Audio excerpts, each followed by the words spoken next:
China's coolest non-Chinese character writing systems. Number 1, the Dongba script. Now this stuff looks like some Egyptian pyramid hieroglyphics, but it's actually from China's Yunnan province, and it's used by the Nasi ethnicity. There's about 300,000 Nasi people in China, and a lot of them live in a city called Lijiang.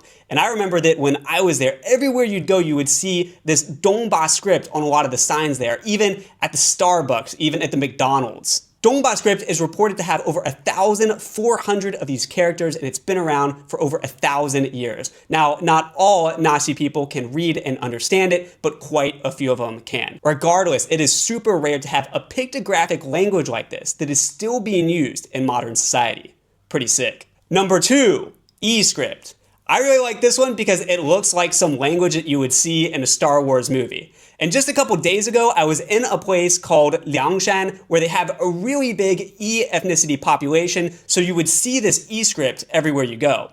And I was hanging out with a guy that is of the E ethnicity. And we would speak in Mandarin Chinese, but whenever he spoke to his wife, whenever he spoke to other locals, he would always be using the E language. And at the time, I would take pictures of all the E script I was seeing, and I'd show it to him, and I'd be like, what's this mean? What's this mean? And he could read and understand all of it. There are nearly 10 million people that belong to the E ethnicity in China, and they actually use this language and this writing every day. They even have newspapers like the Liangshan Daily that are printed in E script. Number 3, Mongolian script. Now I kind of like this one because it looks cool how they write it vertically. And what's interesting about Mongolian is that in the actual country of Mongolia, they rarely use the actual traditional Mongolian script. Back in the 1940s, they mostly switched to the Cyrillic alphabet. That's the same alphabet that they use in Russia. But in China's Inner Mongolia, they still use the original Mongolian script. There's about 6 million people in China that belong to the Mongolian ethnicity. And I used to have a coworker from Inner Mongolia that I worked with for years. And we would always speak in Mandarin, but whenever he called his family up, he would be speaking in Mongolian. The Mongolian script, he could also write it and read it perfectly fluently. He even showed me his Chinese ID card once, and it was written in Mongolian as well.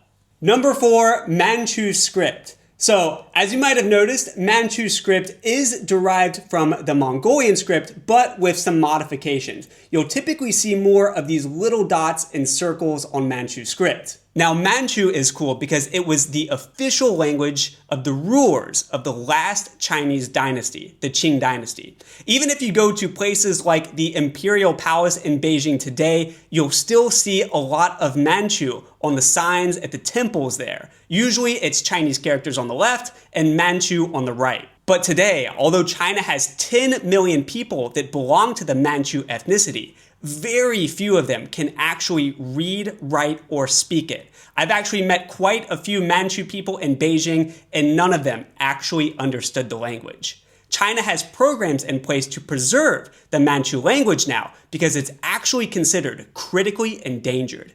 Number 5, Uyghur. So I actually went to Xinjiang like 3 times last year, and every time I was there, I'd be looking at the signs, and I always felt like I was in some weird, like Middle Eastern version of China. China has over 11 million people that belong to the Uyghur ethnicity. And last time I was there, I was actually working with a couple Uyghur guys, and I was asking them about their language. And they told me that spoken, Uyghur is kind of similar to like a Turkish style kind of Central Asian language. It's most similar to Uzbek. However, their writing system uses the Arabic alphabet. So at the time I was sending these pictures to my Arabic friend from Saudi Arabia, and he would be like, yeah, I can read all of the letters and I can sound out all the words, but it literally means nothing to me. I can't understand it. Just straight gibberish. So Uyghur is really cool in the sense that it's a combination of like a spoken Turkish kind of Central Asian language and an Arabic writing system written in such a way that actual Arabs cannot understand it.